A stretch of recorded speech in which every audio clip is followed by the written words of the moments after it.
Okay, welcome to The Explainer. Today we're diving into a playbook that totally shifts your focus from just making money to actually keeping it. Most financial advice out there is always shouting at you about how to grind, how to hustle, how to make that very first million. But the true secret of the ultra-wealthy? It isn't just their ability to generate cash. It's their absolute, almost obsessive drive to protect it once they have it. To really wrap our heads around this, let's start with a hypothetical we've all totally daydreamed about at some point. What happens if you win millions of rupees tomorrow? It sounds like the ultimate dream, right? You buy the big house, the flashy cars, you quit your job immediately. But the reality is actually shockingly grim. Time and time again, the data shows that nearly 70% of lottery winners end up completely broke, and sometimes even in worse debt than before they won, within just a few short years. The money pours in, and then it just pours right back out. It's wild, right? And it perfectly highlights the huge gap between surviving and thriving. On one side, you have lottery winners going broke in 3 years. On the other side, you have these established wealthy families who somehow manage to get richer, even when the rest of the world is completely panicking during an economic crisis. Billionaires know that staying rich isn't about the sudden influx of cash. It's a rigorous, defensive strategy to protect what they've built. It's a totally different mindset. So, here is our wealth protection playbook for today. We're going to quickly run through the sudden wealth trap, asset allocation, building defensive shields, and the psychology of wealth. And definitely stick around, because in Section 5, we're exposing a massive trap that quietly destroys middle-class wealth. All right, Section 1, the sudden wealth trap, and why making the money is really only half the journey. Moving right along to Section 2, assets, not just cash. Let's look at the offensive strategy for preserving your wealth. When we picture rich people, we usually imagine them sitting on a giant mountain of bank cash, kind of like a dragon. But hoarding pure cash is actually one of the absolute fastest ways to lose your wealth, and the culprit? Inflation. The wealthy avoid hoarding cash because inflation acts as a silent tax. It doesn't physically take the bills out of your wallet, but it constantly eats away at what those bills can actually buy in the real world. If you leave $1 million in a basic checking account, sure, it might look like $1 million 10 years later, but its actual purchasing power will have drastically plummeted. Just look at the math here. You can see exactly why relying on a single cash storage is so dangerous. Your money is essentially shrinking over time. Year 1, your purchasing power is at its peak. By year 5, you can buy way less with that exact same amount of cash. By year 10, the drop is massive. The wealthy see this as a bleeding wound that needs to be patched immediately. So how do they combat this silent drain? They spread it out. They spread their money across a diversified basket of sectors: real estate, stock markets, private businesses, precious metals like gold, and government bonds. This isn't just about making more money, it's a literal defensive shield. If the stock market takes a hit, well, their real estate might hold steady. If a private business struggles, government bonds are there to provide stable returns. Their overall wealth is protected because they aren't putting all their eggs in one fragile basket. This brings us to a really crucial point: understanding exactly where to put those diversified funds. It's about focusing purely on buying assets rather than liabilities. This is a fundamental rule of wealth protection.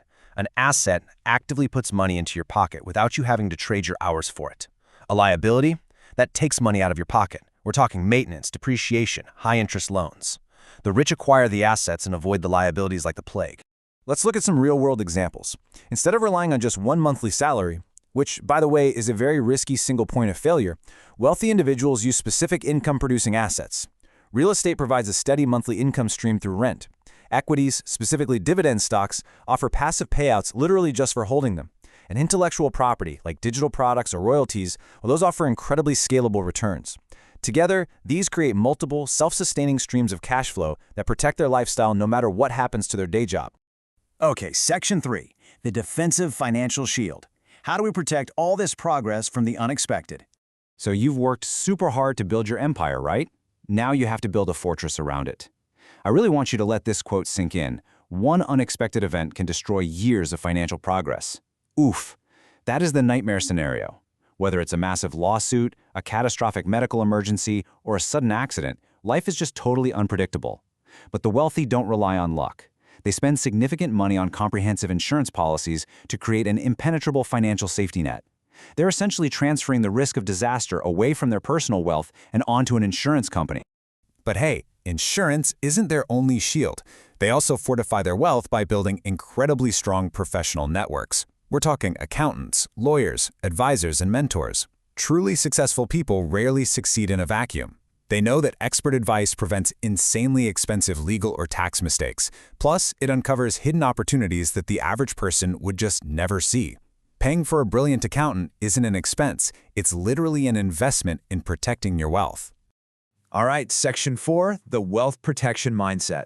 Let's look at how the wealthy actually view time and education. So beyond just the math, how do the ultra-successful actually think?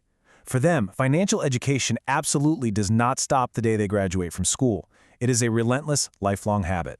They read constantly. They study how markets behave historically. They learn the intricacies of tax codes, simply because tax optimization is one of the absolute greatest wealth protectors out there. And they make sure to understand global economic trends. This constant stream of knowledge sharpens their decision-making and keeps them 3 steps ahead of any economic downturns. All of that ongoing education leads straight to this core philosophy. Consistency beats excitement. Think in decades, not days.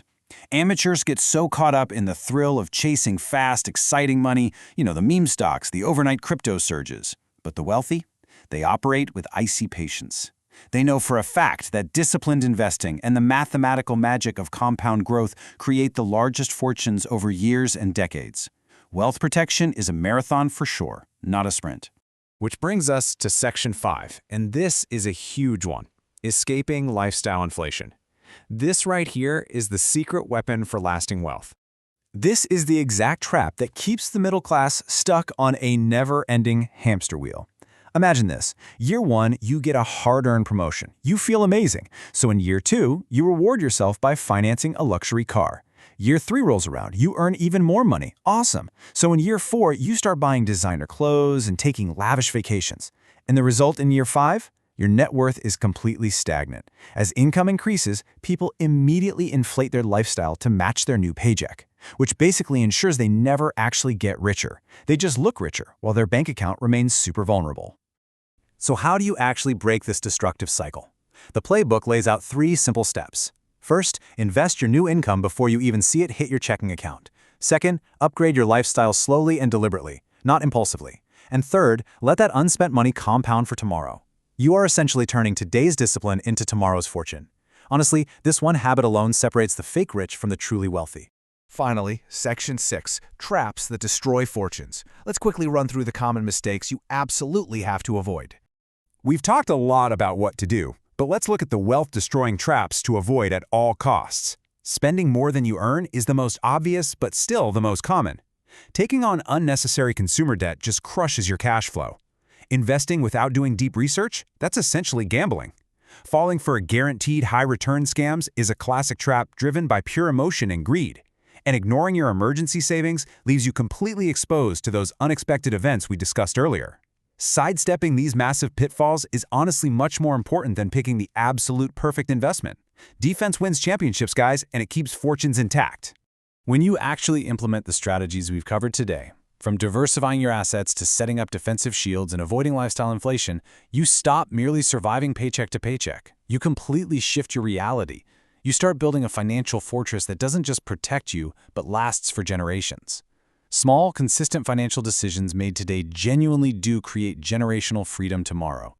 So, as we wrap up this explainer, I've got one final, vital question I want you to ask yourself today. Take a good look at your current financial habits.